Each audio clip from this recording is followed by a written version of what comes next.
IGESE é uma associação espírita sem fins lucrativos, que tem entre suas finalidades o estudo, a divulgação e a propagação do espiritismo, especialmente pelos meios virtuais.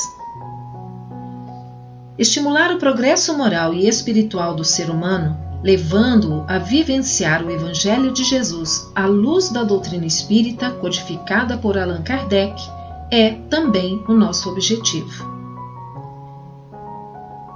Para isso, o IGESE apresenta diariamente, ao vivo, estudos, entrevistas, palestras, realizadas com a participação de estudiosos do Espiritismo, oferecendo assim conteúdo de qualidade e com fidelidade doutrinária, além de possibilitar a participação e interação com o público, que pode ali colocar as suas dúvidas, as suas opiniões acerca do assunto tratado. Conheça mais sobre o nosso trabalho visitando o canal do IGESE no YouTube. Se inscreva, ative o sininho para as notificações que você receberá todos os conteúdos por nós produzidos. Curta a nossa página no Facebook e nos siga também no Instagram. Curta, compartilhe os vídeos e nos ajude assim a propagar a mensagem do bem.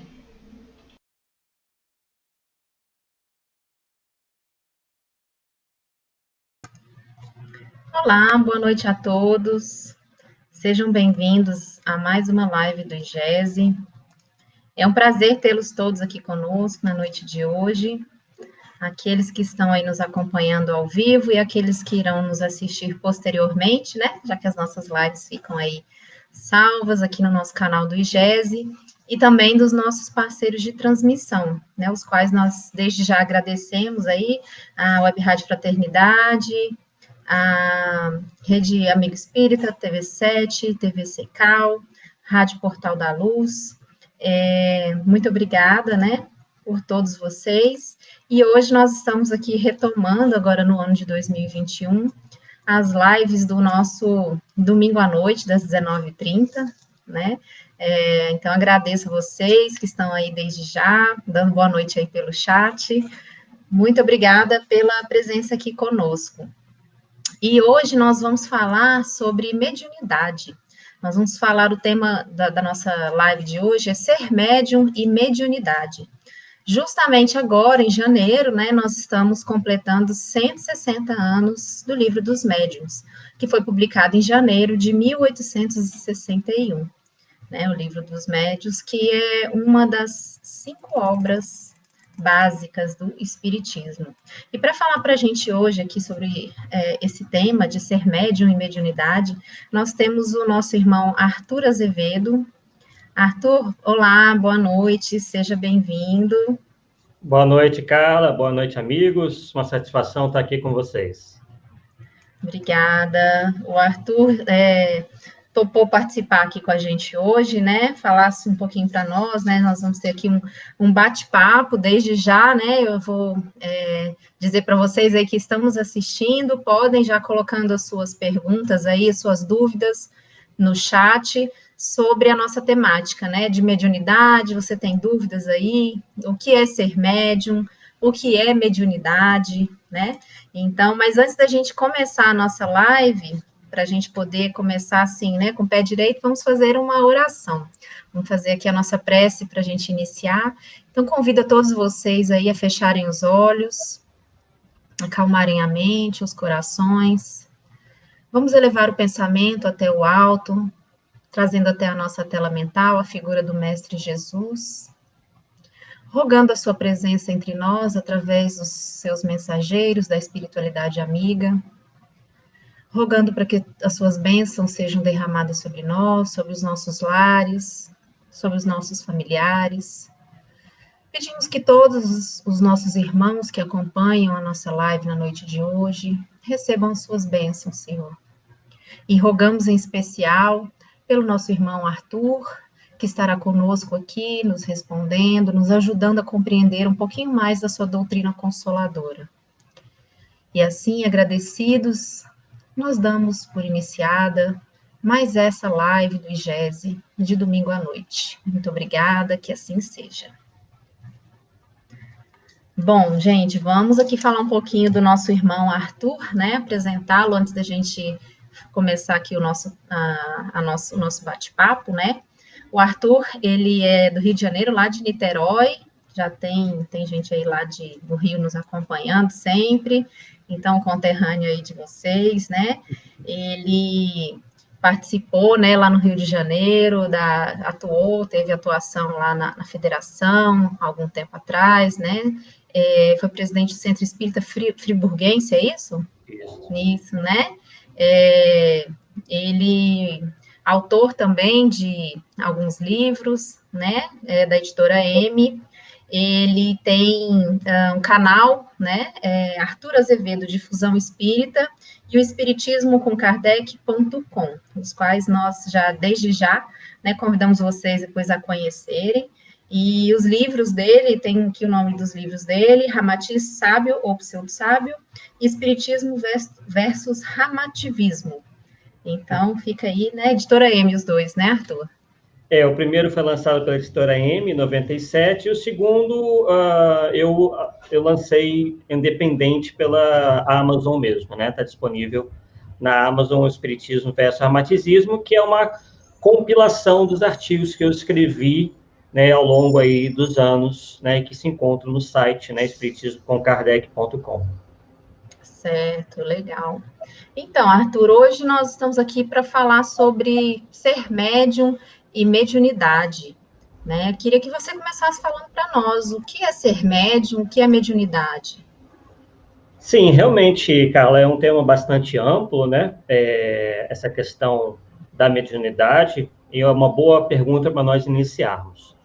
Segundo o Livro dos Médiuns, né, que é uma obra fundamental da doutrina espírita, uma das obras fundamentais da doutrina espírita, né, que é super necessária para a gente entender o que é a mediunidade, né? Quer dizer, quem realmente deseja exercitar ou desenvolver ou educar a mediunidade deverá necessariamente ter um conhecimento teórico, né, para que possa trilhar esse caminho da mediunidade com segurança, né? Infelizmente, embora nós tenhamos muitos subsídios na doutrina espírita, o que nós notamos é que, às vezes, sobre esse tema, há muita ainda confusão, desinformação espalhada por aí, né?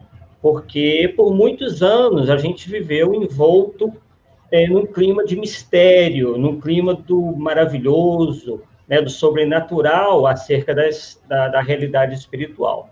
E isso, de certa forma, atrapalha um pouco a compreensão da maioria, né, que, às vezes, atrela a mediunidade a uma série de coisas que ela não tem qualquer tipo de ligação, né? E o ruim é quando isso está atrelado a questões negativas, né, que ligam a mediunidade a ações praticadas e que vão prejudicar o semelhante, enquanto o objetivo, né, a função da mediunidade é completamente oposta a isso, né? A mediunidade, como nos explica o Livro dos Médiuns, ela é a sensibilidade, né, que as pessoas têm, em maior ou menor grau, de sentirem, né, de captarem a influência dos espíritos. E essa faculdade é inerente a todos nós. Ela não é um privilégio de um ou de outro, porque todos nós temos, em certa medida, um quê de mediunidade. Uns de uma maneira mais aflorada, mais ostensiva, e outros que, às vezes, passam por uma encarnação inteira sem sentirem, assim, nada de mais ostensivo, né? Mas todos nós temos um certo grau de mediunidade, que é essa sensibilidade. Por vezes, né, aqueles que não sentem a mediunidade como sendo algo mais ostensivo, por vezes são médiuns inspirados, né? Então, nós temos aí, nas mais variadas profissões, pessoas que, muitas vezes, são inspirados pelos espíritos, especialmente pelos bons espíritos, né? Quando a obra é benfazeja, né? E não se apercebem disso. Às vezes, são médicos, inventores, advogados, enfim, de todas as profissões possíveis, se bem imbuídos, né, possivelmente terão ali o acesso aos espíritos benfeitores. Assim como também, uma vez que a mediunidade ela é neutra, notamos que, por vezes, pessoas que têm problemas de ordem moral também acabam sendo influenciados pela espiritualidade. Nesse caso, a espiritualidade inferior, que se aproveita, né, daquela situação de dificuldade nesse campo moral para incitar as paixões, para, enfim, incitar sentimentos e até ações, infelizmente, no mal. Então, a mediunidade por si só, ela é neutra, ela não é boa nem é má. Isso vai depender do uso que um médium fará dela. Certo. Bom, nós temos aqui uma pergunta, Arthur, a nossa irmã Rita Alves, ela diz aqui, boa noite, quais os sinais para identificar a mediunidade e a sensibilidade? O livro dos médiuns nos diz, nos ensina, que isso realmente varia muito, né, de pessoa para pessoa. Muitas vezes, a mediunidade acaba sendo confundida com alguns transtornos de ordem psicológica ou psiquiátrica. E o que se percebe é que os médiuns, como são avaliados por determinados profissionais, sendo médicos ou psicólogos, esses não conseguem encontrar nada que explique determinados comportamentos. Então, quando a questão patológica ela é colocada como sendo pouco provável, né, porque não se encontra nenhum indício de que a pessoa está sofrendo um transtorno qualquer, então nós já conseguimos eliminar essa possibilidade para então termos mais certeza de que a pessoa, naquele momento, está passando por um processo, possivelmente, de eclosão da mediunidade, quando, né, em um determinado momento em que essa sensibilidade aflora mais no indivíduo, e então ele começa a sentir uma série de coisas, né, que variam desde mudanças bruscas de humor, né, até, por exemplo, presenciar alguns fenômenos mediúnicos, né, como movimentação de objetos, né, ele pode ver coisas, né, assim, ver espíritos, começa a ver espíritos, sombras, que às vezes ele não sabe discernir bem se ele viu uma pessoa, se ele viu uma sombra, se ele viu um espírito, enfim, né, ele precisa educar, né, e treinar para que realmente ele passe a distinguir melhor determinados fenômenos, se são de origem meramente física ou de origem espiritual.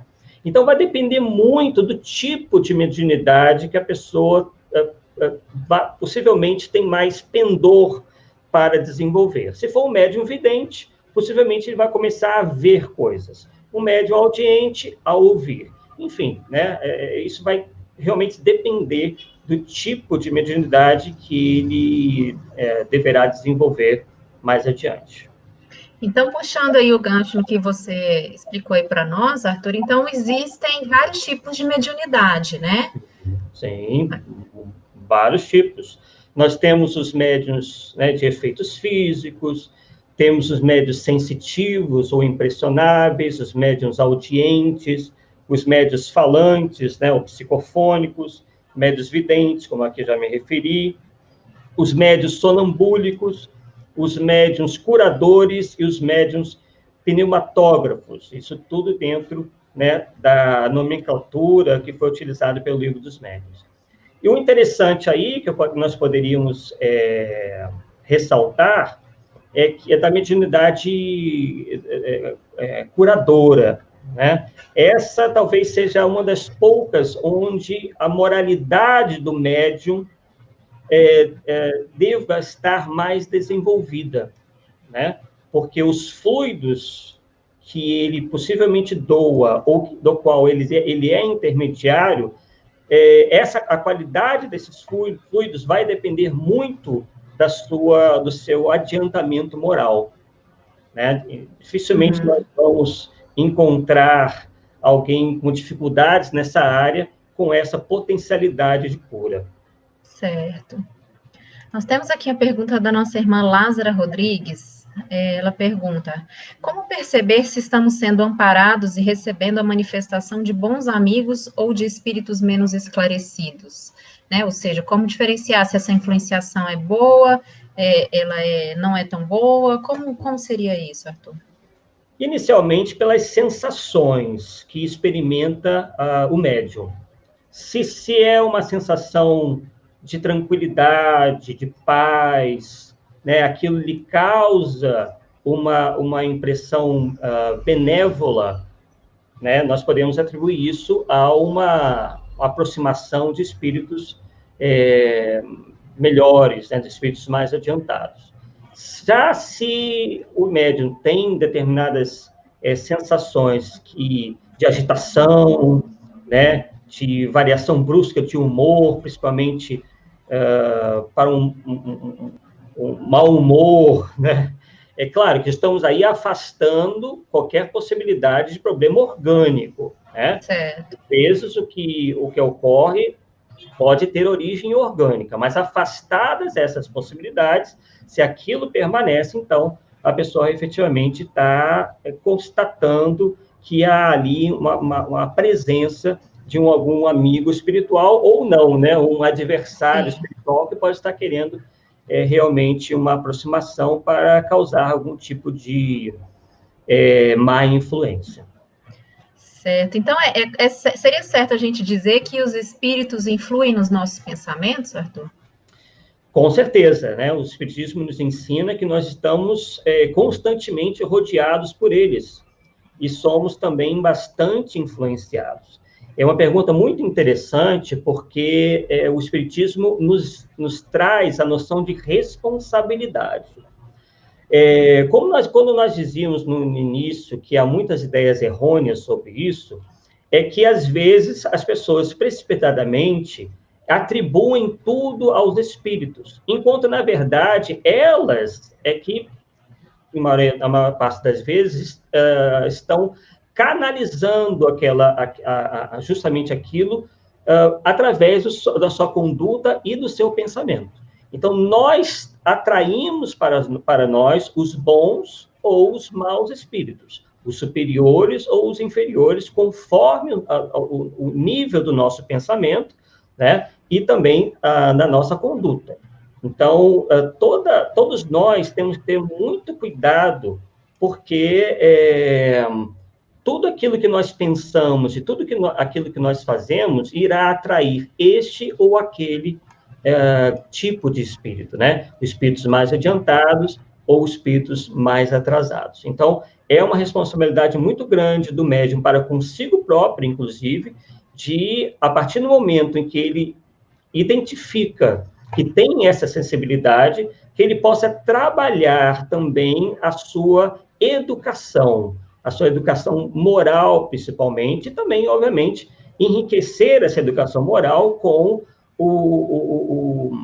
a parte intelectual, né? Ele se munir de informações, né, que certamente lhes serão muito, muito úteis para a prática mediúnica e também para a vida no geral. Quer dizer, a pessoa é médium 24 horas, ela não é médium só na hora que ela, né, participa da reunião mediúnica. Então, acima de tudo, devamos ter essa preocupação de nos educarmos, né, na vida, e isso certamente vai se refletir num bom ou não tão bom exercício da prática mediúnica. Certo. E você mencionou que no começo da nossa conversa, né, quando eu perguntei o que era ser médium, você disse que todos nós, de uma certa forma, somos médiums, né? O nosso irmão Carlos Leal está perguntando aqui como desenvolver a mediunidade. Seria possível desenvolvê-la através de estudos, de alguma forma, Arthur? Sim. É todo um processo, Carlos. O que geralmente os centros espíritas sérios fazem é munir o médium, né, ou aquele que quer educar a sua mediunidade, de bastante informação. Então, ele inicialmente participa de reuniões de estudos para conhecer a doutrina espírita como um todo, e aí ele depois passa, né, isso obviamente varia um pouco de casa para casa, mas geralmente ele passa depois para os estudos específicos sobre a mediunidade, até que então ele possa passar para a parte prática, né, e aí ele vai ter toda a assistência, tanto da equipe encarnada, como também da equipe desencarnada, que está ligada ali aos trabalhos do centro. Então, como em tudo, e vai exigir uma boa base teórica e também muito exercício, muita prática, para que, então, o médium possa ter acesso a todo o seu potencial mediúnico. Certo. E, Arthur, tem alguma regra, assim, alguma característica específica, algum sintoma comum a todos os médiums? Ou não? Cada tipo de mediunidade se manifesta de alguma forma? O que o médium sente? Tem uma regra em relação a isso? Como falamos anteriormente, é difícil estabelecer uma regra. Isso vai depender muito, realmente, de pessoa para pessoa.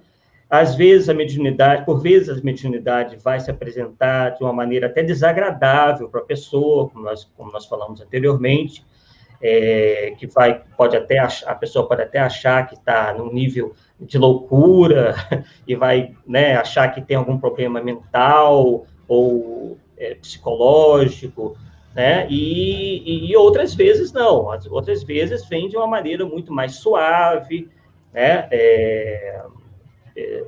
Em que as coisas vão evoluir naturalmente sem causar grandes transtornos à vida da pessoa. Mas, quase como uma regra, essa eclosão da mediunidade é um tanto desagradável no início. Assim, se a gente fosse fazer uma pesquisa, acredito que 80%, por exemplo, dos médiuns, né, diriam que no início foi um pouco difícil, né? Até mesmo por causa da ignorância, né? Da ignorância no sentido da falta de conhecimento do que está acontecendo e que muitas vezes, como falamos anteriormente, pode se confundir com algum problema de ordem orgânica. Aliás, a mediunidade tem um fator orgânico muito forte, né? Ela não é uma faculdade do espírito, né? Ela é uma faculdade orgânica, né? Que nós, enquanto espíritos encarnados, nos aproveitamos dela para exercitar sempre para o bem, né? Obviamente que há pessoas que acabam indo para outros caminhos, mas uma das tarefas, digamos assim, daquele que tem a faculdade mediúnica mais aflorada é de utilizá-la sempre para o bem. E o espiritismo, assim como nenhuma outra religião ou doutrina, sabe explorar positivamente, né, a faculdade mediúnica, através dos mais variados trabalhos. Então, aquele que é médium e se acha médium, né, se encontra médium, se descobre médium, melhor dizendo, terá uma grande oportunidade de, primeiro, se autoaprimorar e também de ajudar o seu semelhante. Às vezes, se acha que a mediunidade é um fardo, mas, na verdade, é uma grande oportunidade. E o que os espíritos nos dizem é que a faculdade mediúnica é concedida justamente àqueles que mais necessitam dela. Eles nos dizem que espíritos, que os indivíduos assim mais comprometidos, né, com atos passados assim não tão positivos, né, são conduzidos à prática mediúnica como uma maneira de resgatar, né, esses erros passados e também de burilarem a si próprios para melhor se desenvolverem, para, então, se tornarem pessoas, indivíduos melhores também. Então, seria esse um dos possíveis motivos de algumas pessoas terem uma mediunidade tão aflorada, tão, né, às vezes desde criança, e outras pessoas não sentirem ou acharem que não sentem nada? Poderia ser esse um dos motivos?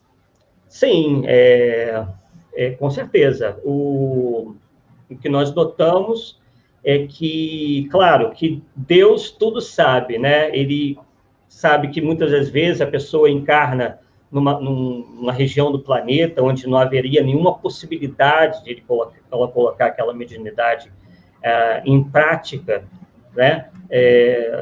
Por isso que, de certa forma, o Brasil é uma espécie de berço de médiuns, né?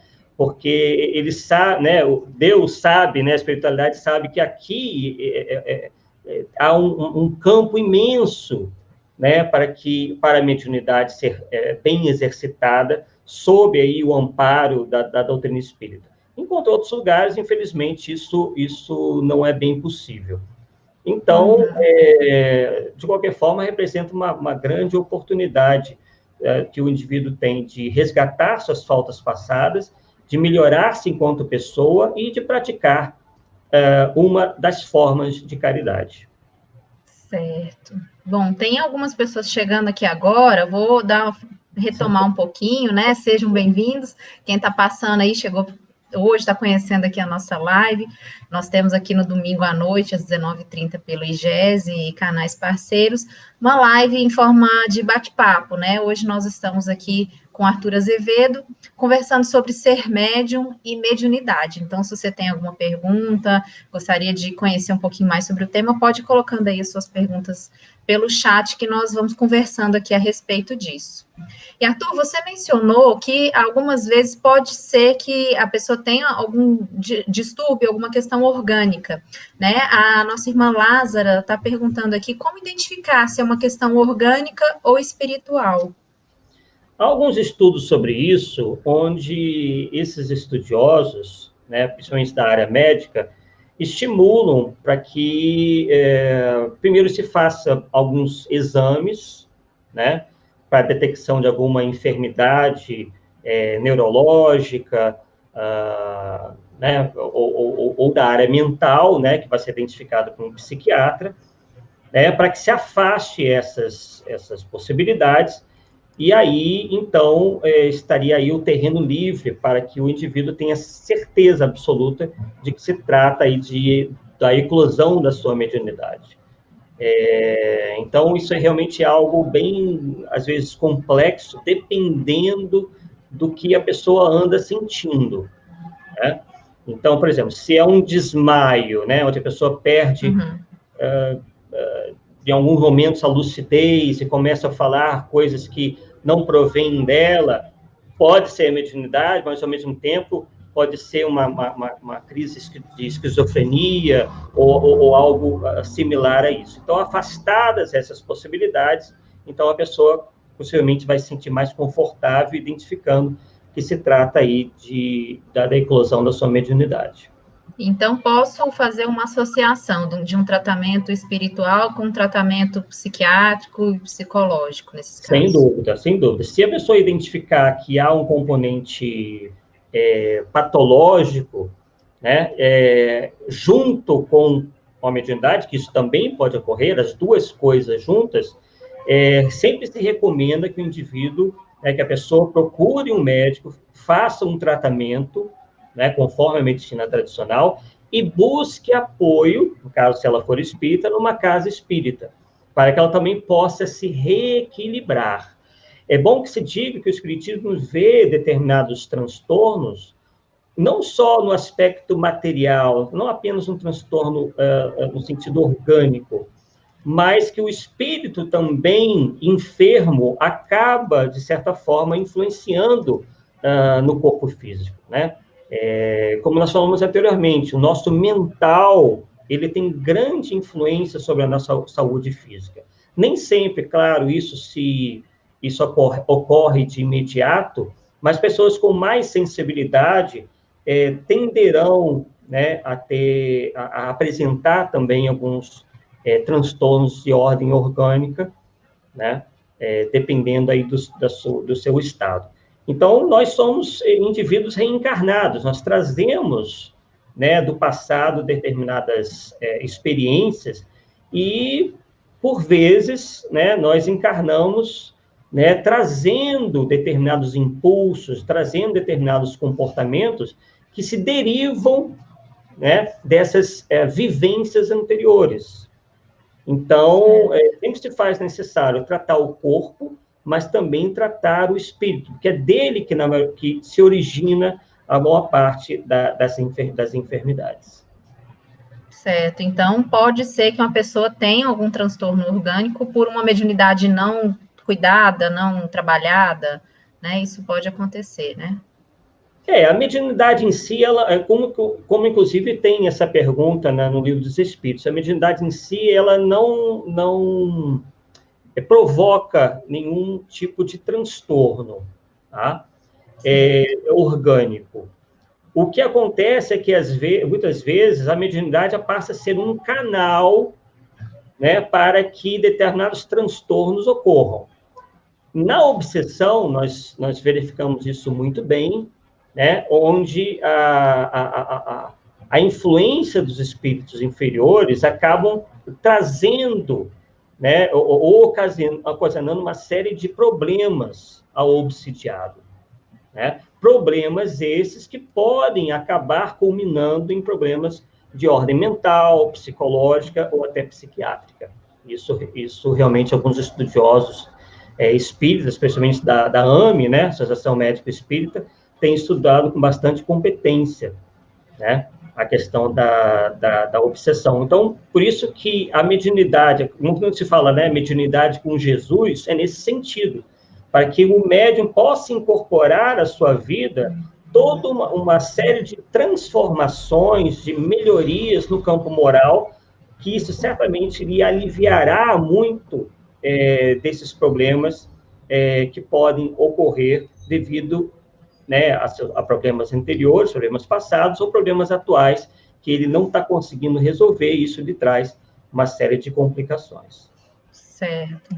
A nossa irmã Rita Alves enviou uma pergunta aqui que você já explorou, mas vamos conversar aqui sobre isso. Ela pergunta aqui: e quando a pessoa tenta a todo custo bloquear a mediunidade por medo, pode apresentar sintomas no corpo? Você já respondeu para nós, mas eu queria que você falasse um pouquinho sobre esse medo.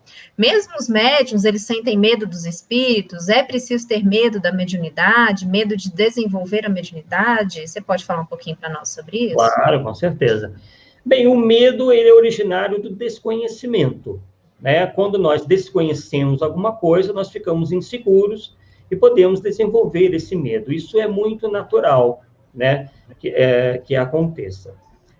Então, o que nós sugerimos é que a pessoa comece a se acercar dessa questão toda, da questão da mediunidade, para que ela passe a ter mais segurança de que aquilo, na verdade, não vai lhe trazer nenhum mal. Ela vai efetivamente lhe trazer o bem, né? Na medida em que ela educar essa mediunidade e terá a oportunidade também de ajudar o seu semelhante e a si próprio. Então, e nós, como falamos anteriormente, nós convivemos com muitos mitos em relação à mediunidade. E mitos esses que atrelam a mediunidade a coisas negativas, né? Isso está na nossa cultura, né? A mediunidade ela foi muito combatida ao longo dos séculos, justamente pelo desconhecimento da maioria em relação a isso. Sempre atrelando a mediunidade à loucura, ou à bruxaria, ou maldição, ou à existência de demônios. Então, às vezes, nós trazemos isso no nosso subconsciente, ou nós ouvimos isso desde pequenos, e essa ideia acaba nos dominando, né? Achando que a mediunidade vai nos trazer, por exemplo, atrasos de vida, e esse tipo de coisa. Por outro lado, a gente também tem que ter cuidado com algumas vertentes religiosas que dizem o seguinte: olha, fulano, você tem que desenvolver a sua mediunidade, senão isso e aquilo vai acontecer na sua vida vai começar a andar para trás. Não se deixem levar por esse tipo de discurso, tá? Pode a pessoa, não estão dizendo aqui que essas pessoas que estão dizendo isso estejam mal intencionadas, mas elas, infelizmente, fazem essa ligação do não desenvolvimento da mediunidade com a vida dela andando para trás, coisa que absolutamente não tem nenhuma razão de ser. Os espíritos superiores jamais disseram isso, e nós temos o livre-arbítrio, né? Claro que, às vezes, quando nós nos comprometemos fortemente com o trabalho mediúnico, até mesmo antes de nós encarnarmos, e nós, por vezes, damos para trás, isso possivelmente poderá acarretar em alguns problemas, né? Mas a maioria de nós tem um livre-arbítrio de querer ou não educar essa mediunidade, exercitar essa mediunidade, né? Então, o livre-arbítrio, ele é respeitado, tá? É bom que se diga isso. Ok. Aqui tem um comentário do nosso irmão Valdir, sacerdote, sobre o que você comentou lá sobre o início da mediunidade. Ele disse, sou médium há 30 anos e no início foi bem complicado, sinto-me gratificado por tudo, né?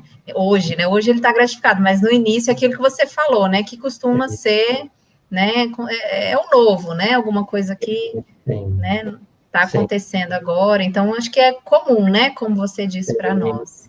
No Livro dos Médiuns, inclusive, tem um trecho muito interessante que diz o seguinte, tem um pouco a ver também com a questão anterior, que ele diz que os espíritos nos dizem o seguinte, né? Kardec nos diz: a primeira condição é colocar-se o médium com fé sincera sob a proteção de Deus e solicitar a assistência do seu espírito guardião, que é sempre bom, ao passo que os espíritos familiares, por simpatizarem com as suas boas ou más qualidades, podem ser levianos ou mesmo maus. Então, no início, ele diz ali, né, que a gente deva ter fé, né, e confiança na existência dos bons espíritos, principalmente quando nós estamos bem intencionados, né, em utilizar a mediunidade para uma boa finalidade. É claro que no início o médium se acha assim um pouco inútil, né? Assim, sem função. É porque o bom é que ele realmente se prepare antes de começar a exercitar essa mediunidade. Então, às vezes, né, a pessoa está um pouco mais ansiosa e tudo mais, mas esse tempo é necessário para que ela, quando chegue, né, na reunião mediúnica, ela tenha essa segurança e não se deixe levar pelo medo, né, e então possa render aquilo que os espíritos, inclusive, esperam dela. Mas aí, uma vez iniciado, né, a pessoa começou, tá ali, desenvolveu, tá bem naquela fase inicial ali, esse médium possui uma comunicação em tempo integral com o mundo espiritual? É só depois? Já começa sempre? Como é que funciona isso, essa comunicação com o mundo espiritual? Por exemplo, o Allan Kardec nos fala dos sintomas do médium psicógrafo. Ele diz, por exemplo, que o médium psicógrafo, vez em quando, então perceba que não é o tempo inteiro, né, porque isso acabaria atrapalhando a vida da pessoa, né, porque imagina, você está lá trabalhando e de repente você sente uma vontade, o seu braço querendo escrever, né? Você está lá no seu trabalho, você não tem como parar o que você está fazendo para psicografar, né? Então, cabe ao médium também disciplinar-se, e isso também acabará disciplinando os espíritos. Se ele acha que tem uma mediunidade mais voltada à psicografia, que ele reserve uma hora do dia, possivelmente vai ser mais à noite, né, depois do trabalho, para a maioria das pessoas, né, faça uma prece, se concentre, a concentração é muito importante, e coloque-se na posição para, então, escrever alguma coisa. O ideal é que a pessoa não fique, assim, somente em casa, né, fazendo isso. Ela pode até exercitar um pouco em casa, mas o ideal é que ela procure um centro espírita para que ela possa, juntamente com os amigos do centro, né, exercitar e ter também a melhor orientação. Não é muito razoável, né, que a pessoa tente fazer isso o tempo todo sozinha, a não ser que ela já seja um médium avançado, né, um médium já educado, experiente, aí sim. Mas no início é bom que ela procure alguma orientação. Mas, às vezes, a inclusão da mediunidade da psicografia ela é tão grande que o médium sente esses frêmitos de escrever, esses impulsos de escrever, e isso acaba ocorrendo em qualquer lugar, mas preferencialmente deva ser em casa, é por isso que ela deva se disciplinar para que ocorra nos momentos certos, para que também não atrapalhe o cotidiano dela. Ok. A nossa irmã Maria Dores Fonseca, ela diz aqui, boa noite. O que acontece quando a pessoa deixa de ver espírito ou não trabalha mais a mediunidade? É possível deixar de ser médium? Como é que funciona isso, Arthur? A energia mediúnica estará ali, mas ela não vai ser exercitada. Se a pessoa, por acaso, não se sentir confortável, né, exercendo a sua mediunidade de uma maneira mais direta, mais ostensiva, ela pode canalizar essa energia para outras coisas, desde que seja para o bem. Imagine só, por exemplo, nós já falamos sobre isso há poucos minutos. Numa localidade, numa cidade, num país onde não haja centros espíritas, né? Possivelmente haverá médiuns lá, porque toda e qualquer pessoa tem, em certo grau, né, a mediunidade, né? Essa faculdade é mais ou menos desenvolvida. Então, o que ela poderá fazer é dedicar o seu tempo, por exemplo, a outras atividades da caridade, na assistência, enfim, a todo tipo de trabalho que vá beneficiar a ela e aos outros, né? Em todo tipo de trabalho, aquela energia, né, que está ali vai ser bem canalizada. Então, não precisa ter medo caso não se decida a atuar diretamente no centro espírita, na reunião mediúnica, né? Desde que você se aproveite desse potencial para o bem. Aí nós temos o livre-arbítrio, né, Arthur? Sim.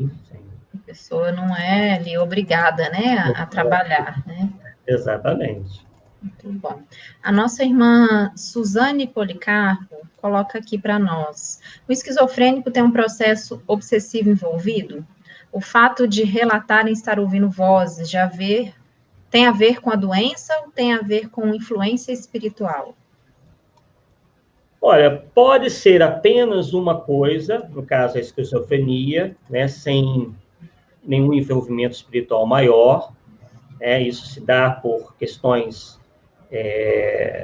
da saúde cerebral, né, que pode ser muito bem tratada e a pessoa não ter os chamados surtos. Uhum. Né? Embora, né, se você retira o remédio, você vê que as crises voltam. Mas o que acontece realmente, em maior parte dos casos, é que há um elemento espiritual que se aproveita, né, daquela situação para lhe infligir algum mal. Né?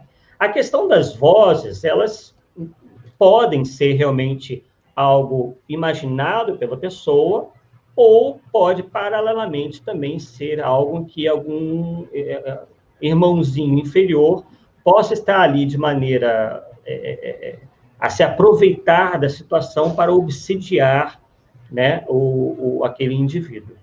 Então, cada caso, né, vai ter que ser visto, mas nós sabemos que, nós falamos anteriormente, né, que a boa parte das doenças, né, se originam realmente do espírito.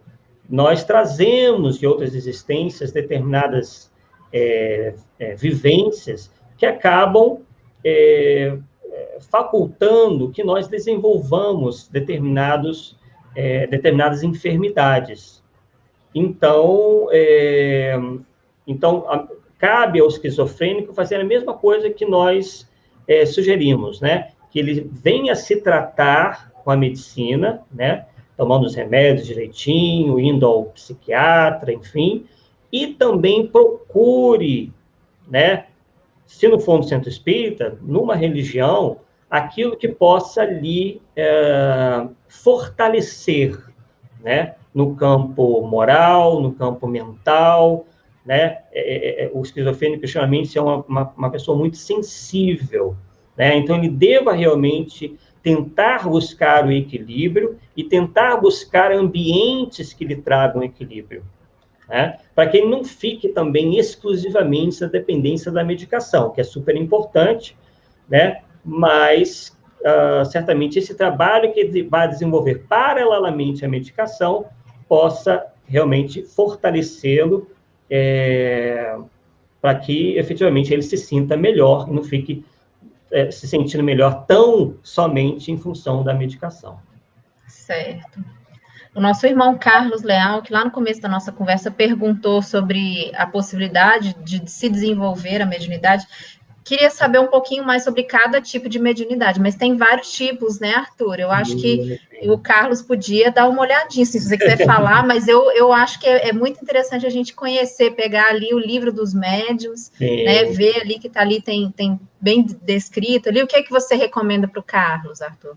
Eu recomendo, né, o livro dos médiuns, como você falou, nessa segunda parte, por exemplo, no capítulo 16, fala bem dos vários tipos de mediunidade. Né? Por exemplo, eu estou aqui, abri aqui, me deparei com os médiuns especiais para efeitos intelectuais, por exemplo, né? Então, nós temos os médiuns audientes, os médiuns falantes, os médiuns videntes, os médiuns inspirados, os médiuns de pressentimentos, os médiuns proféticos, os médiuns sonambúlicos. Isso dá né? Médiuns pintores, desenhistas, médiuns músicos, enfim, né, é uma série, né, de dons, né, que podem ser desenvolvidos aí, tendo como pano de fundo a própria mediunidade.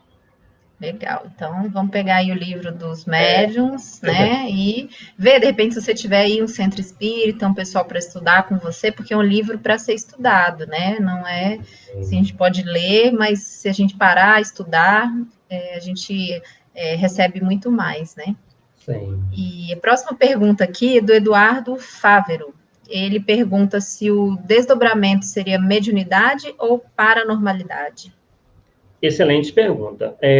O desdobramento é uma faculdade anímica, né? Porque quando se entende mediunidade, né, se entende justamente que você está agindo enquanto intermediário.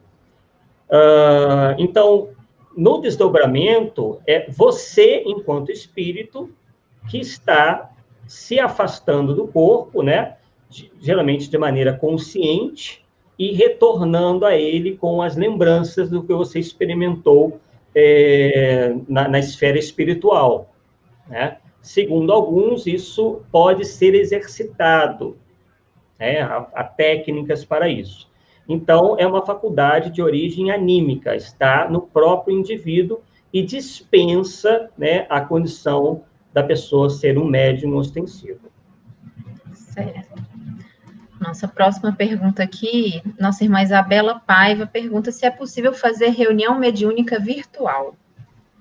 Olha, realmente isso é uma novidade que efetivamente nós não sabemos responder ao certo se há alguma possibilidade.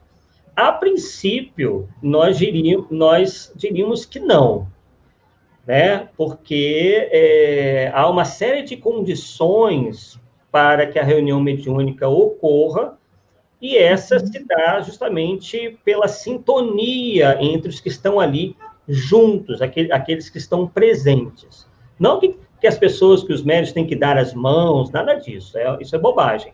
Mas no sentido, né, de presencial mesmo, né, para que os fluidos ali possam ser utilizados, um pouco de um pouco de outro, né, tem a figura também do orientador da reunião, tem a equipe espiritual, então eu acho realmente muito pouco provável que uma reunião mediúnica virtual possa ser bem sucedida.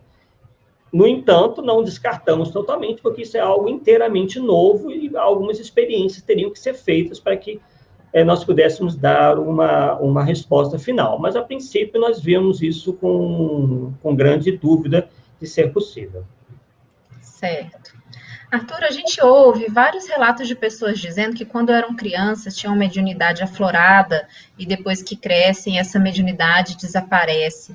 Tem algum inconveniente em desenvolver mediunidade em crianças? E a nossa irmã Maria pergunta aqui se a idade influencia. Então, você pode falar um pouquinho para nós sobre essa questão? Sim, é relativamente comum, né, alguns sinais de mediunidade nas crianças. Algumas veem, né, espíritos, outras ouvem, algumas têm determinados pressentimentos, e sim, também, da mesma forma com os adultos, o tipo de mediunidade vai variar bastante. No entanto, o Espiritismo adverte que não se trabalhe mediunidade com crianças, tá? O organismo delas não está devidamente ainda preparado, o psiquismo também ainda se encontra muito aquém do que deveria, então se deve esperar uma maturidade, né, a idade adulta ou próxima à idade adulta, para que então se comece a exercitar a mediunidade. Não se deva ter muita preocupação com indícios de mediunidade em crianças, porque ela geralmente é passageira. Ela geralmente ocorre lá pelos 6, 7 anos, e quando a criança tem uns 8, 9, a tendência é que ela não apresente mais nenhum sintoma da mediunidade de maneira geral. Então, assim, não é recomendado desenvolver. Mas a gente tem ali exemplos de médiums, né? 2 médiums bastante, né, conhecidos aí de todos, até de quem não é espírita, o Chico Xavier, Divaldo Franco, por exemplo, que desde criança, né? Desde bem pequenininhos, relatam. No caso deles, era uma coisa que era inerente, não que eles tenham desenvolvido. Como é que é essa situação? O que se conta é que eles tiveram essa eclosão da mediunidade, né? Então, Chico Xavier, Divaldo Franco, principalmente vendo e ouvindo, né? Mas nós percebemos que só alguns anos depois é que eles efetivamente trabalharam como médiums, né? Utilizaram da faculdade mediúnica que eles já tinham no trabalho mediúnico. Então, o que sugere é isso, é que se espere algum tempo, né, para que a criança se desenvolva tanto física quanto mentalmente, para que então ela possa se dedicar ao trabalho mediúnico.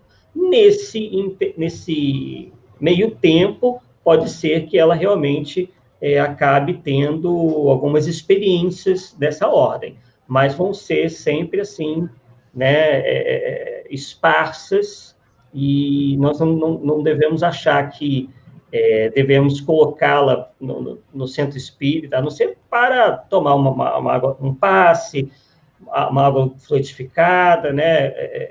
Talvez até um atendimento psicológico, se a coisa estiver muito incômoda, né? Para que ela, né, se assente, né, se equilibre, até que ela, né, numa idade mais avançada, possa efetivamente trabalhar essa mediunidade de uma maneira mais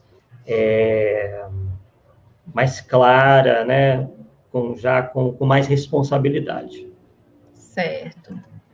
A nossa irmã Ione Marinho pergunta: como diferenciar as emoções do médium das emoções dos espíritos que estão ao redor do médium, buscando uma possível comunicação? Isso os médiuns geralmente relatam que a aproximação de um espírito geralmente lhe causa ou lhes provoca pensamentos e sensações que lhes são estranhas, né? Então, quando for, por exemplo, uma mediunidade mais de ordem intelectual, ela vai ter ideias que geralmente ela não tem, né? Concepções, ideias, às vezes até frases isoladas, né? Pensamentos que não lhes são comuns, né?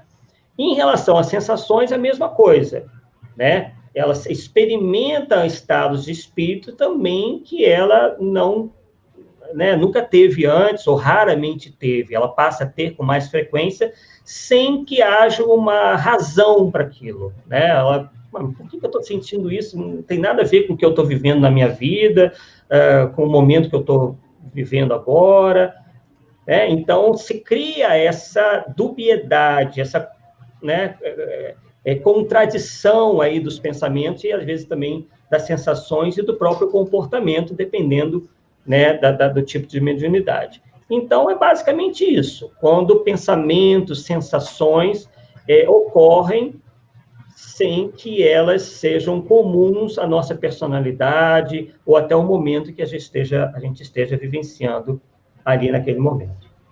Ok. Tem uma pergunta aqui da Valdirene. Ela quer saber a diferença entre a reunião de Umbanda e a reunião no Espiritismo. Eu não entendo o suficiente de Umbanda, já visitei alguns centros de Umbanda para observação mesmo, né, mas nunca participei de nenhum, efetivamente. Mas a gente vê grandes diferenças, né, em relação à reunião no Espiritismo e à reunião de Umbanda.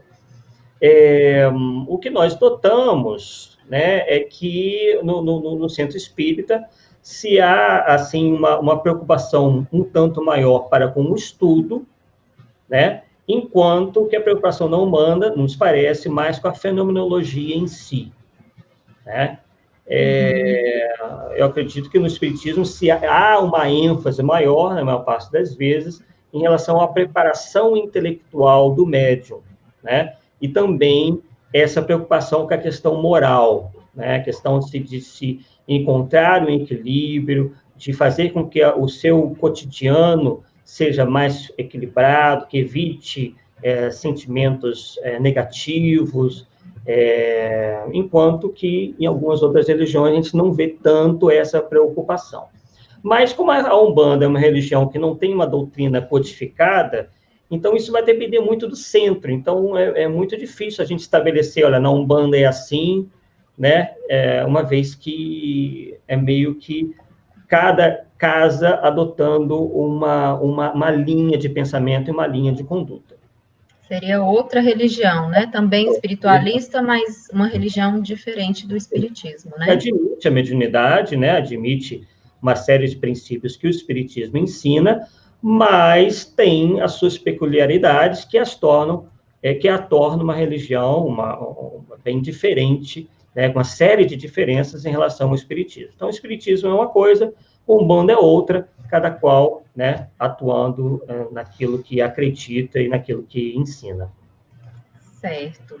Arthur, e sobre o fenômeno mediúnico em si? A gente vê aí em filmes, em questões assim, sabe, mais realmente cinematográficas, um espírito tomando conta, vem e entra assim na gente, né, no médium, toma como se tomasse conta do corpo físico do médium. É assim que acontece? É só ficção? Como é que seria na prática? Olha, Allan Kardec, inclusive, nos fala da possessão. O interessante é que Allan Kardec, inicialmente, ele se coloca contra a possibilidade da possessão. E mais adiante, algum tempo se passou e ele volta atrás. Então, o que nos apresentam, às vezes, a ficção, e às vezes ele alguns filmes efetivamente se baseiam em fatos reais. Claro que a cinematografia vai exagerar em algumas vezes. Só que quando a gente muitas vezes vai estudar o que aconteceu em determinados eventos, realmente não ficam muito distantes do que a cinematografia nos mostra, principalmente nos casos de uma obsessão assim mais forte, né? É realmente impressionante como o grau que uma obsessão violenta pode ocasionar de problemas às vítimas, digamos assim, né? De realmente tirar a pessoa completamente da sua vida normal, né? De ter que mudar de casa, enfim, há uma série de relatos, não são relatos. Alguns são relatos mentirosos, sim, mas a gente encontra também um número impressionante de relatos de pessoas que tiveram suas vidas devastadas pela ação da espiritualidade inferior. Então, a gente encontra o adoecimento orgânico, psíquico, né? Nesse sentido aí, né? E também de produção de fenômenos físicos muito, muito interessantes, né? De movimentação de objetos, inclusive contra a própria pessoa, a pessoa se machucar, né? Há muitos, é bom que se diga, há muitos casos que não são verídicos, são de pessoas que quiseram apenas chamar a atenção, mas outros que foram acompanhados por anos, por pessoas sérias, e que elas realmente comprovaram que ali havia a ação de, não só de um espírito, mas vários espíritos realmente querendo tirar a paz da pessoa. Isso realmente acontece. E o espiritismo, né, tem todos os mecanismos, todos os instrumentos para fazer cessar aquilo. Às vezes não ocorre de uma maneira imediata, né? Não, aí que a cinematografia exagera, né? Acha que vai um padre, faz o sinal da cruz, joga água benta e pronto. Pode até afastar por alguns momentos, mas aquilo acaba voltando, né? O espírito, ele, às vezes, é ignorante, ele acha que aquilo efetivamente tem algum efeito sobre ele, mas quando ele vê que aquilo não surtiu nada contra ele, ele acaba voltando, né? Mas o espiritismo, ele trata isso de uma maneira bastante ampla, porque não se preocupa apenas em afastar o espírito, mas trazê-lo para o bem, né, através das reuniões de esclarecimento, e também faculta a pessoa, ao obsidiado, a oportunidade de fazer uma autoanálise e verificar o que ela anda fazendo, o que ela anda pensando, para que ela atraia tantas mais influências para si. Às vezes, isso vem de encarnações passadas, são inimigos espirituais, mas, de qualquer forma, acaba valendo aí a pessoas procurar fortalecer a sua parte espiritual para que ela fique mais imune, né, a sofrer esse tipo de influência tão pesada, muitas das vezes. E, Arthur, pode ocorrer aí uma obsessão, digamos assim, reversa? O encarnado pode obsediar um desencarnado? Pode, com certeza. Interessante pergunta. A obsessão, ela pode ocorrer de encarnado para encarnado, de encarnado para desencarnado e de desencarnado para encarnado. Né? Às vezes, né, um dos exemplos é a nossa postura perante a morte. Né? Quando o ente querido nosso se vai na nossa frente, né, passa para o mundo espiritual, nós ficamos lá, às vezes, lamentando exageradamente, num estado psíquico que acaba atrapalhando aquele nosso ente querido na sua libertação em relação às coisas do mundo físico. Né? Nós não damos a ele paz, o que não deixa de ser uma espécie de obsessão. Claro, a pessoa ali que está ali não tem a intenção de causar um mal, mas não intencionalmente ela acaba atrapalhando, né, a caminhada daquele seu ente querido que partiu para o mundo espiritual. Ele acaba sofrendo os impactos daquele sofrimento, né, daquelas lamúrias, né, e também acaba se preocupando, né, com aquele ente querido que ainda está encarnado e, né, acaba atrasando um pouco a sua jornada espiritual. Certo. Você mencionou aí a questão da busca, né, de repente, um contato com os nossos entes queridos desencarnados. É muito comum a busca pela mediunidade em momentos de dor, de sofrimento, de desencarne, doenças, né? Busca pela cura. É possível que isso aconteça, que a gente busque, né, que a comunicação seja feita porque a gente quer, que eu vou no centro espírita para ter contato com o meu ente, né, minha mãe, minha avó que desencarnaram. É possível a gente ter esse contato? Como é que funciona? Simplesmente eu vou lá, participo de uma reunião? Isso sempre acontece? Antes fosse, né? Infelizmente, há muitas pessoas que estão desinformadas em relação a isso e acham que ela indo, necessariamente a comunicação vai ocorrer. É bom que se diga, né, que os espíritos, muitas das vezes, não estão suficientemente preparados para darem comunicação. Vai depender de uma série de fatores, principalmente o seu nível de desenvolvimento espiritual. Há casos, por exemplo, em que espíritos que desencarnaram há pouco tempo já se comunicam, enquanto outros só vão dar comunicações muitos anos depois. Então, isso vai depender de uma série de fatores, mas principalmente, né, o grau de elevação daquele espírito. Se conta, por exemplo, que Eurípides Barçanufo, por exemplo, já queria dar comunicação no seu velório, né? O mesmo acontecendo com Herculano Pires, né?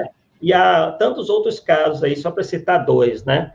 Então, a gente percebe, né, que são espíritos tão lúcidos, né, que eles já contavam com essa possibilidade da comunicação. Mas essas são quase como que exceções, né? Geralmente, realmente se leva um tempo razoável para que o espírito esteja em condições, até mesmo emocionais, de dar comunicação, né? Então, que a pessoa pode até procurar algo nesse sentido, mas que entenda que, caso a comunicação não aconteça, é porque não foi possível naquele momento. Certo, mas é possível a gente evocar espíritos, a gente chamá-los? É possível. Kardec, inclusive, estimula isso, só que tem que ser em condições especiais, né? Sem que se haja um mínimo de frivolidade, tem que ser algo sério, né? Que realmente vá realmente agregar alguma coisa. Mas a evocação é uma técnica, né, em que Kardec se utilizou, né? Inclusive, o próprio livro dos médiuns tem esse nome, né? É o livro dos evocadores, né? O nome completo é esse.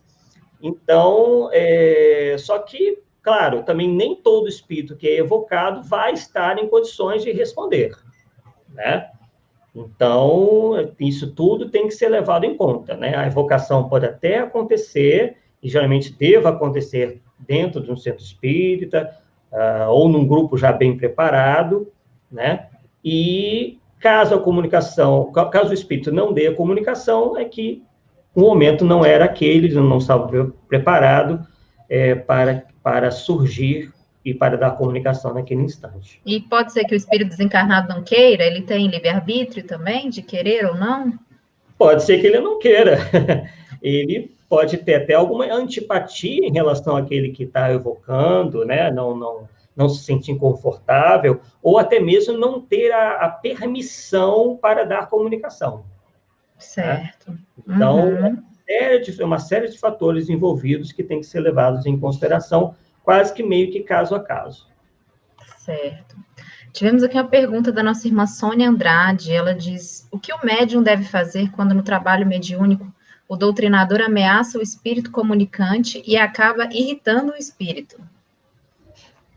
Ameaçar o espírito comunicante não é algo que o esclarecedor ou o doutrinador devam fazer, né, para início de conversa. Claro que ele não pode também ter uma atitude muito melíflua em relação a alguns espíritos comunicantes. Tem que ter uma postura firme, mas sem ameaçar os espíritos, né? Mesmo porque nada pode fazer contra os espíritos, né? Se há quem possa fazer alguma coisa, é muito mais o espírito em relação a nós do que nós em relação aos espíritos. Então, o que o esclarecedor deva fazer é sempre orientar, esclarecer, puxar para si aquele espírito que às vezes está se comportando mal, para que ele deixe de agir daquela forma, deixe de pensar daquela forma, mas nunca querendo revidar, né, a qualquer tipo de ameaça, ou xingamento, ou qualquer tipo de coisa. O esclarecedor ou o doutrinador não está ali para isso, ele está para que o espírito saia dali melhor do que entrou, né? Claro que às vezes não dá para resolver o problema rapidamente, o espírito poderá se apresentar outras vezes, mas sempre, né, procurando resolver as coisas da melhor maneira possível, sem violências verbais, sem insultos ou qualquer tipo de ameaça. Certo. A Ana Souza perguntou aqui, Arthur, como fazer estudo da mediunidade?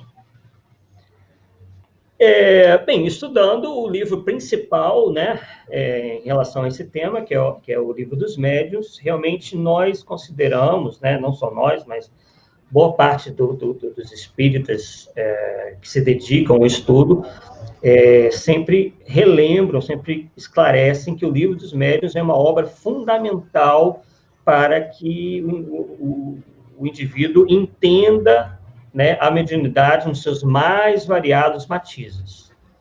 Então, sem um estudo aprofundado do Livro dos Médiuns, realmente o indivíduo aí não vai estar suficientemente preparado para exercitar a mediunidade.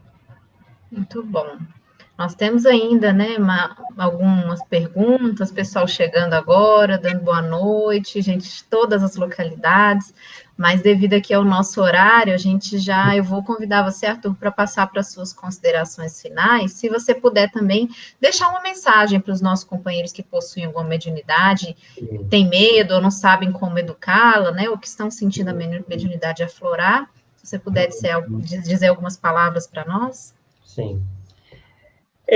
Bem, agradecendo, né, a oportunidade que nos foi concedida hoje, muito bom aqui estar junto com o pessoal do IGESE, e a nossa mensagem final é que não tenham medo, né, de procurar se esclarecer em relação à mediunidade.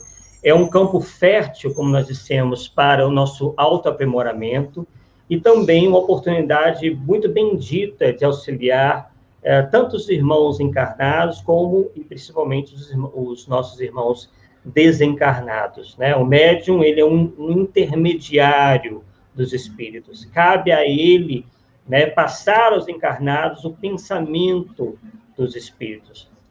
Tanto os seus pensamentos, como também as suas agruras, as suas dificuldades, né?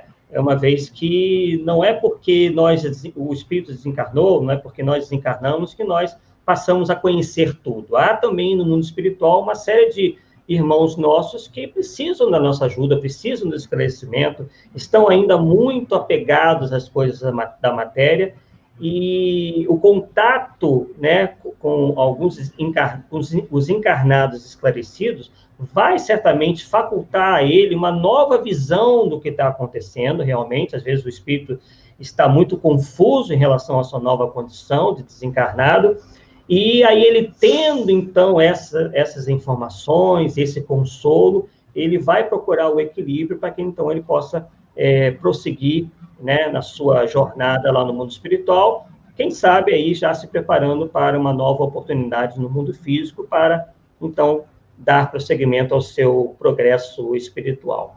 Então, e como falamos anteriormente, né, cabe também ao médium todo um esforço de burilamento íntimo, né? É a tal, como nós dissemos, né, o que se chama mediunidade com Jesus. Não é simplesmente a pessoa, né, ficar rezando o tempo todo, não se trata disso. Claro que a prece é importante, mas a prece junto à ação, né, que nós possamos, através dos nossos pensamentos, através do nosso comportamento, realmente atrair bons espíritos para nós, que certamente vão nos ajudar também na tarefa mediúnica, na nossa vida cotidiana e também na área mediúnica, quando eles veem que nós estamos nos esforçando para nos melhorarmos.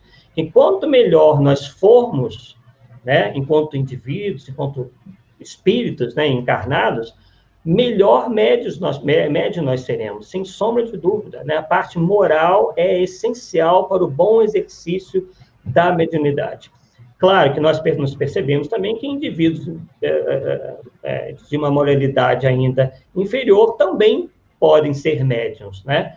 Mas aí, infelizmente, eles vão ter da mediunidade apenas o lado negativo, uma vez que a mediunidade ela é neutra, ela pode tanto conduzir ao bem quanto ao mal, mas dependendo, né, da sua utilização. Então, esse é o que nós sempre procuramos lembrar, que estudem, né, que possam fazer sempre esse trabalho de autoburilamento, de autoanálise dos pensamentos e ações, e se acharem, se sentirem confortáveis, procurem o centro espírita, recebam lá as orientações para que, depois de um determinado tempo, vocês possam, então, trabalhar de maneira mais direta com a mediunidade. Muito bom, Arthur. Antes da gente fechar, eu falei que a gente estava fechando, mas só para a gente não deixar aqui uma questão aqui sem falar a respeito. Tem não sei se é um irmão ou uma irmã de Sol e Noruega. Ela diz que tem vontade de cometer suicídio, mas tem medo do que vai encontrar do outro lado, né? Que ela está aqui para poder tentar passar o tempo. Você pode dar algum recado para esse irmão ou essa irmã, Arthur, antes Sim, da gente fechar? para que ela faça todo o esforço possível para que ela não venha a cometer, né, esse ato que certamente não vai solucionar nada na vida dela, muito pelo contrário, ela vai estar adquirindo mais uma complicação em que ela vai estar deixando, né, os problemas na Terra, e esses problemas vão vão triplicar, quadruplicar no mundo espiritual em função disso daí. Os espíritos nos advertem, né, que o suicídio não é a solução, muito pelo contrário, e é um grave crime aos olhos de Deus, aos olhos das leis naturais, né? Então, o que nós sugerimos é que esse nosso irmão ou nossa irmã procure realmente se equilibrar, ou reequilibrar, né, através da prece, através dos bons pensamentos, dos bons ambientes, de pessoas que possam agregar a vida dela, se afastar, possivelmente, de pessoas negativas ou que não estão contribuindo muito, né, naquele momento, e possa procurar, preferencialmente, né, nós somos espíritas, preferencialmente uma casa espírita, para que tenha esse apoio, né? O espiritismo, como nós dissemos, tem todos os instrumentos para trazer às pessoas esse reequilíbrio que, às vezes, fazem com que elas pensem em cometer desatinos como esse, que é o do suicídio. Então, o que nós suplicamos a esse nosso irmão, a nossa irmã, é que faça isso, que o suicídio não é, de maneira alguma, a solução para nada, ela vai estar adquirindo um novo problema sem ter resolvido os problemas que, efetivamente, ela ou ele tem que enfrentar. Então, coragem para enfrentar os problemas, coragem de fazer uma autocrítica, coragem para cortar tudo aquilo que é negativo, tem sido negativo na sua vida, para que, então, através desse novo começo, né, nesse recomeço, você possa adquirir força e fôlego para, então, retirar de vez esses pensamentos tão ruins, né, da sua cabeça. Isso mesmo, né? Se mantenha em prece, confie em Jesus, né? Realize estudos, se possível, né? O Evangelho no Lar, que é fundamental. Então, busque apoio, né? Busque apoio espiritual e apoio médico também, né? Você não está só. Isso aí. Bom, Arthur, muito obrigada pela sua participação, pela sua disposição, pelo conhecimento que você trouxe aqui para todos nós na noite de hoje, sobre um tema tão importante, né? Tão, assim, levanta tantas dúvidas, né? Tanto de espíritas, pessoas que não são espíritas. Então, foi realmente muito interessante a gente, né, ter essa oportunidade aqui. Eu te agradeço, espero poder contar com você mais vezes aqui no nosso bate-papo aqui no IGESE, tá bom? Muito obrigada. Obrigada a todos os nossos companheiros que nos assistiram, né, que estão aqui ao vivo conosco. Nós tivemos aí quase 100 pessoas acompanhando ao vivo. E aqueles que vão nos assistir posteriormente, né, que estão aí, que vão nos acompanhar depois, que estão aí navegando, encontram a nossa live. Então, sejam bem-vindos e a gente, no próximo domingo, às 19h30, né, teremos aqui mais um bate-papo, esperamos vocês. E antes de encerrar, vamos fazer uma prece. Arthur, você pode fazer a prece de encerramento para nós, por favor? Deus, nosso Pai, querido amigo, agradecemos mais uma vez por essa oportunidade que tivemos aqui de estarmos reunidos, mesmo que à distância, virtualmente, trocando impressões, conhecimentos sobre esse tema tão importante que é a mediunidade. Mas que, acima de tudo, em nossas vidas, possamos sempre apostar na nosso progresso espiritual. E agradecemos a espiritualidade por essa oportunidade que nos concede a todos. Agradecemos mais uma vez e que assim seja. Graças a Deus. Muito obrigada, que assim seja. Uma boa noite a todos.